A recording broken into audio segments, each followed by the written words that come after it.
guys, for our first video blog, we're going to unbox the Pldt home Wi-Fi with Lte-Advance and 2 times faster, sabi ng Pldt, powered by Smart LTE. So, let's get started! So, ano ba yung laman ng box na to? So, ayun. Meron siyang pamphlet. So, for guide. So, how to set up your Wi-Fi. Connect your Wi-Fi to Wi-Fi network, where to load, etc. Monitor your balance. So, ito yung modem, the Boosteven version of the Pldt home Wi-Fi with Lte-Advance. So, check pa natin yung sa loob. So ayun, may kasama siyang power adapter. Then, network cable. Then, warranty certificate. Then user guide. So, usually hindi naman natin binabasa yan. So, pag maalam nga naman, so huwag na natin basahin. So, andito din yung sa SIM card. So, ayun. So, ano ba itong dito sa Boosteven? So, meron siyang 4 na LAN network. So, yun. So, may power button. So, for safety purposes din siguro. Then, meron siyang external port for antenna. So, maganda to. So, nandito banda yung sa lagayan ng SIM card.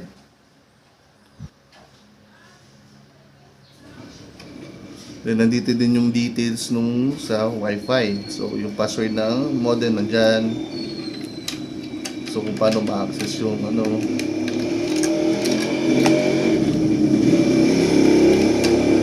Sige, tara, check natin. So, ayun mga ka-high-tech, tutuloy na natin. So, pinalitan pala natin yung SIM card. Kasi, sayang naman, kung di pa naman natin gagamitin to, iti-testing ko pa lang naman kung gagamitin natin yung original SIM card niya. Which is na may kasamang 10 gig yun. So, pag nilagay kasi natin dito, tapos inopen natin kasama yung modem, yung 10 gig na free is continuous siya. So, gamit na lang tayo ng PREPAID SIM para sure ball. Tsaka sayang din yun guys, kasi yung SIM card na yun, pwede natin ibenta yun ng mga 400 to 600 SIM card pa lang. So, diba, sayang na yun kung gagamitin natin yun. So, tara, saksak natin kung magkakasignal siya dito sa amin. So, yun, nag-open na. Tingnan na lang natin.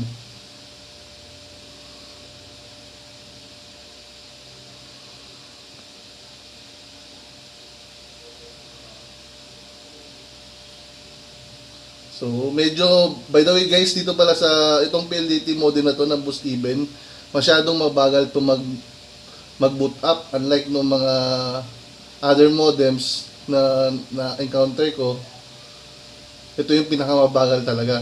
So, ewan, may seremonya yata siya, ganyan, pero okay naman. So, ayun, once na lumabas yung signal LED indicator, itong data na to, malapit na yan. So, umilaw yung sa Wi-Fi, umilaw na rin, yun, yung sa LAN umilaw na rin kasi sinaksak natin sa LAN cable yan. So, yun, nagbi-blink na yung data. So, okay na to. So, tara. Open natin sa computer. So, mga ka-tech, magbukas tayo ng browser. Then, buksan natin yung default gateway nito. Ayun, naka-open na.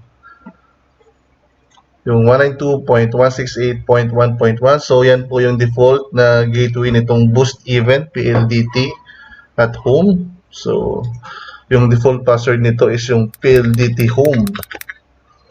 Then, click natin yung sign in. So, pag sign in mo yan, pag bagong bili mo, so ito yung unang lalabas sa'yo. So, para hindi tayo mahirapan, lalagay lang natin sa new password natin is admin123. So, confirm natin yung new password, admin123. So, small letter lang po yan mga nilagay ko. So, dito sa Wi-Fi new password, so, bahala na kayo. So, sa akin, ganun lang din para hindi mahirap, admin123, admin123. So, ito pala yung initial procedure bago natin magamit yung device natin, isa-set up talaga siya.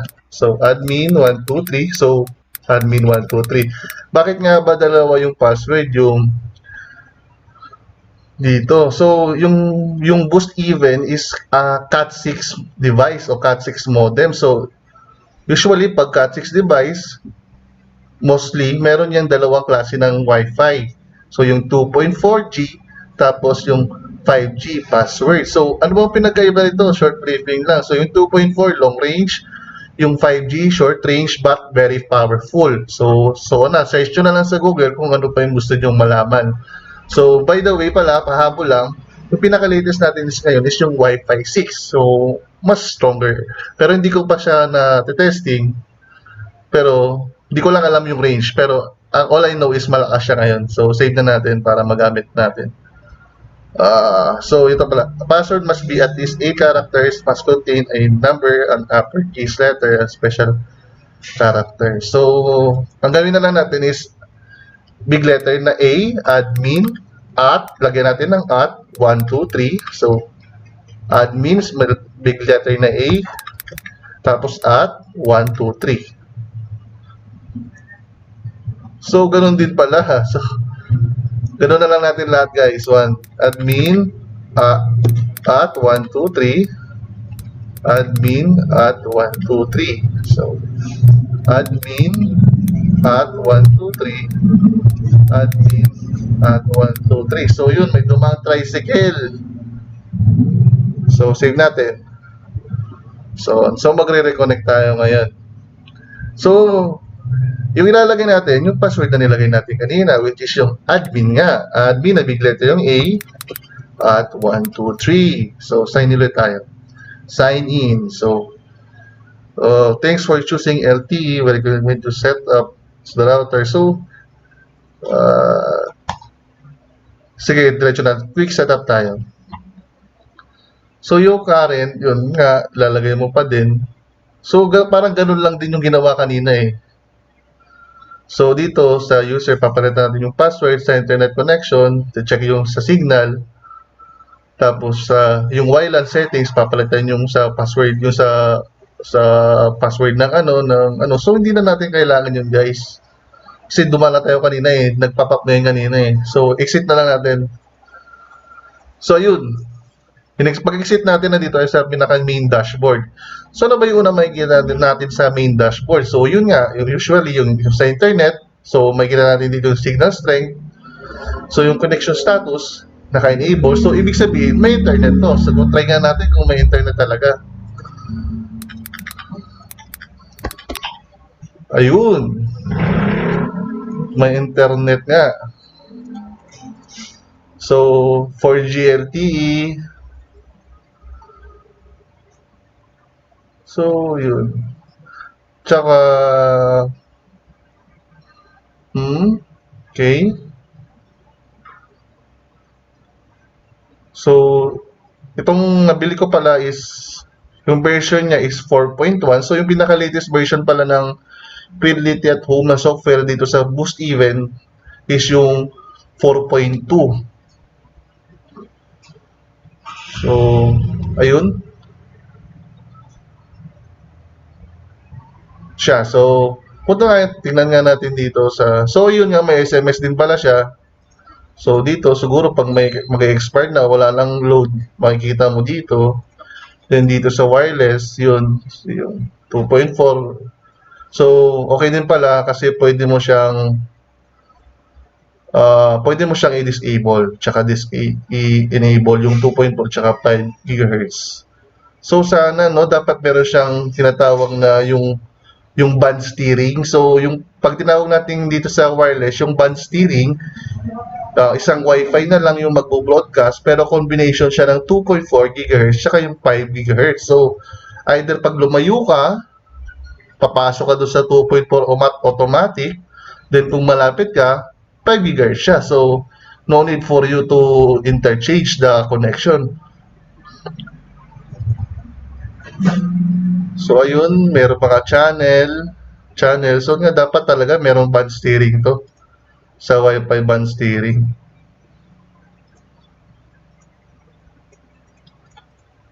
So, dito sa router, dito sa may router, makikita dito yung sa may antenna settings. By the way guys, di pala open line to ha. Tawag dito, hindi tayo mag-open line dito sa page na to. Legit lang tayo dito, legit lang. Checking lang tayo ng mga modem, tapos bigay ng feedback kung okay ba siya o hindi. So dito, pwede na tayong okay dito, naka-enter na lang. Internal, external mix. So, pag yan, internal, yung internal niya, external, yung gagamit tayo ng ibang antenna. So, mix, yung internal, external. Pero usually, di naman gumagamit ng mix sa ano ko, kasi nandito naman ako sa province. So, mas okay kung external lang talaga yung gagamitin.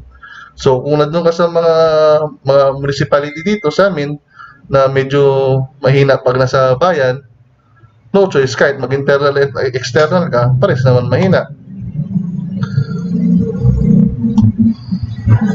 So ayun, punta tayo sa dashboard ulit. So dito natin makikita yung mga yung for Lte kung saang band naka-connect. So ito actually guys, wala pala to as of the moment. Meron tong pwede siyang i-open line guys. Tingnan niyo lang yung kay Hawkeye TV. Meron siya. Pero so parang pinaka dito is para ang hindi pa stable kasi dito sa Boosteven is yung malababasa ko. Wala tong kahit i-open line, parang hindi sureable yung sa band locking niya eh. Kaya okay siya as it is na lang. Kung malakas naman yung smart sa inyo, tingin ko okay din to. So tara, speed test tayo.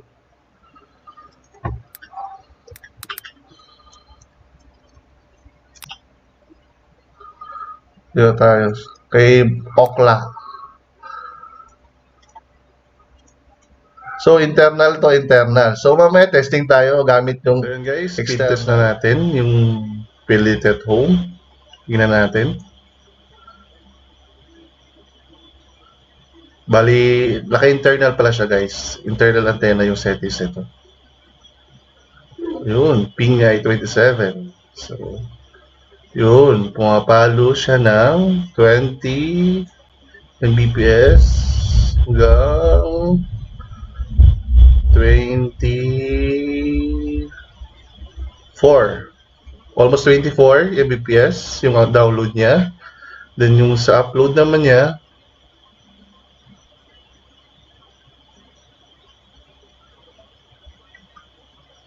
so wala pang 1 Mbps. So mabilis sa download to. So sa games, siguro, hindi naman siguro tumalag pag mag-isa ka lang naman maglalaro. So, isa pa, try natin. Refresh natin.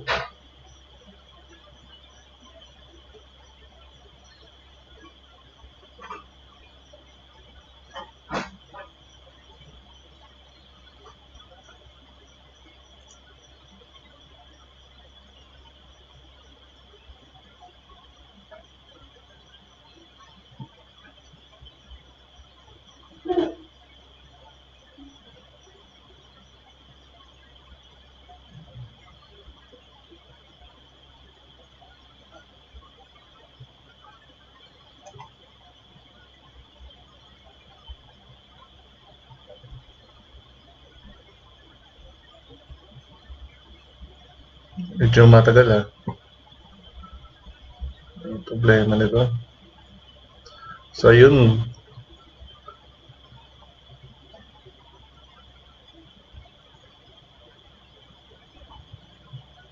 Umaba siya. Pero goods na rin kasi more than 10 Mbps yung na-allocate niyang speed sa download. So, almost 18 Mbps sa second speed test. Then, yung sa upload, halos walang pagbabago. Goods na rin siya. Sa ibang lugar, guys, napakahirap yung signal. So, example na doon, sa barangay ng asawa ko, napakahina ng signal. So, pag may ganito kang speed, not bad na rin, di ba? So, try naman natin yung Yung external antenna. So magkakabit ako ng external antenna guys. Bali, ang gagamitin ko lang ngayon is yung 18 dBi lang or yung 9x2 na version 4 ng version 4 na antenna. So try natin. So wait. So guys, check na natin kung talagang na-detect na talaga ni Boosteven yung external antenna guys. So katulad ng sinabi ko kanina, makikita naman natin yan dito sa may router.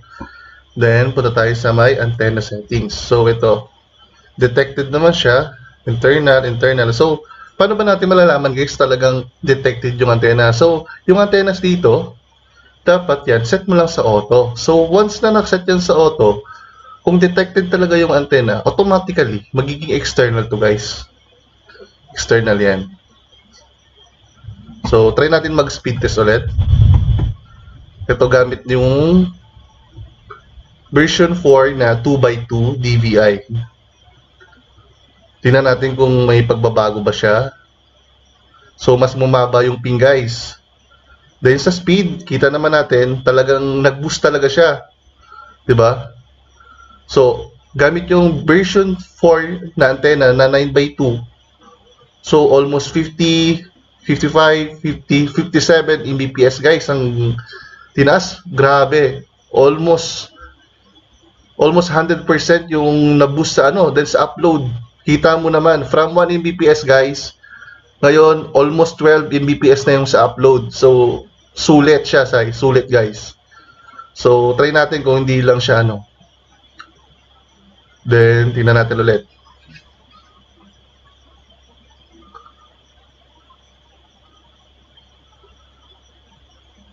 Oh my god. So ito pa pumapalong pa, lumalaban pa, tumataas pa guys. Talagang panalong-panalo tong Boosteven. Wow! Wow! 77 Mbps guys. Grabe. Grabe to si Boosteven guys. So kung malakas yung smart sa inyo, so kahit yung downside nito is walang band locking, no? Kahit walang band locking guys tong Boosteven. Given kasi na itong si Boosteven is a category 6 modem na capable ng tinatawag ng carrier aggregation guys na may 4G plus. So what is 4G plus guys? Is this a advanced 4G? So mas mataas siya sa normal na 4G. So tikita nyo naman 4G plus talaga yung signal. So tingnan natin dito sa band. So yun nga, pagsaksak natin ng kanina yan band 28. So ngayon yun nagiging 3, nagko-combine siya ng 3 tsaka 1. So ibig sabihin nag siya ng 1 tsaka 3, 1 o 28. So yung 3 pala yan sa band is 1,800 yan guys. Yung 1 is yung 2,100. Tapos yung band 28 yan yung 700 MHz guys. So panalong-panalo siya guys. So masasabi ko lang, hindi ka lugi dito guys. So mga Kitech, so 'di ba? Kung ating page is all about Discartech. So kung ikaw ay isang businessman o parang napakapangit na gamitin yung term. So kung ikaw ay nagsa-sideline ngayong panahon ng pandemic guys. So 'di ba? Yung SIM card pa lang niya, tanggalin mo. Pwede nating ibenta yon sa halagang 400 pesos to 600 pesos guys. So yung modem, which is binibenta yan sa halaga na almost 2,000 pesos guys. But now, until July 15, so naka-promo si Smart. So ilalagay ko lang doon sa description sa baba yung promo sale nila na you can avail it now until July 15 for only 995 pesos lang. So grab mo na. So pag binenta mo yung SIM card ng 400 to 600 pesos yung SIM card pa lang kasi may kasamang 10 gig yan. So tsaka nabebenta talaga sa ganong halaga kasi iba yung promo niya guys compare dun sa normal lang na prepaid SIM card ni Smart. Kasi si PLDT at home guys, pwede yan mag-register doon sa mga ngayon naka-double data nga pala guys si PLDT at home, si Smart. So yung 1.5 magiging 200 gigabyte pag ni-register mo yon. So check nyo na lang guys sa Giga Life o sa PLDT at home na app sa Google Play Store. Then yung modem itself, pwede nating ibenta yan sa halagang 2,000 up to 3,000 once na ma-open line mo yan guys. So watch nyo yung video ni Hawkeye TV. So yan, may mga open line dyan. So dito sa page natin, hindi talaga tayo mag-open line guys. So panalong panalo guys. Kumbaga ito yung tamang side din sa panahong ito. So balikan pala natin dito sa may wireless, no? So konting tips lang. Dito sa WPS yan yung button. So i-disable natin yan. So pag in-enable mo kasi yan, baka may makulit kang kapitbahay na laging tumatambay sa inyo tapos ayaw mo bigay yung password, baka pinutin yung WPS tapos biglang kumonect sa wifi nyo. 'Di ba? Kaya kung gusto niyo ng security, i-off na lang natin 'yan para never nila ma-bypass yung password mo. Tsaka yung password nyo, as much as possible, medyo hirap-hirapan para hindi naman kayong ma-hack, no? So the best 'yun na gawin. So yung final verdict ko dito, so especially yung sa Manila, problema talaga ngayon yung mga internet service provider natin doon na yung Converge, PLDT, si Globe minsan talaga nagda-down, especially si Globe, si Converge, sorry. Si Converge talaga nagda-down talaga siya. So napakaganda guys na meron tayong option na may backup tayo na modem. Though kahit hindi siya hindi siya fiber, at least if ever man pwede nating gamiting backup. Tsaka ang maganda din kasi pwede rin tayong gumamit ng mga power up cable na step up cable na gagamitin during brownouts. Pwede natin saksak to gamit yung step up papunta ang power bank. So panalo to guys.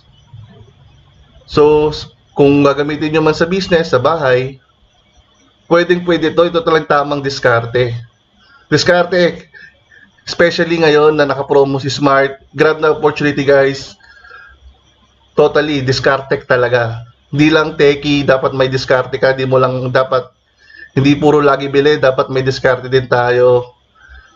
Siyempre, especially ngayon pandemic, dapat marunong rin tayong umawak ng pera. So guys, kung nagustuhan niyo yung video, click nyo yung subscribe, click the notification bell para lagi kang updated. So ilalabas din natin sa sunod na natin, yung kapatid nito ni Boosteven, si Evolution. Tapos yung pinaka-latest ngayon na packet wifi na may Lte-Advance, i-cover din natin yan. So after nun, watch out, may pinakamaganda pang business guys during this pandemic, lalo na doon sa mga remote areas. Alam ko minsan yung iba dyan, merong mga internet sa remote areas. Diba? Gawin natin business yan guys. Kaya subscribe na. Okay guys, thank you guys.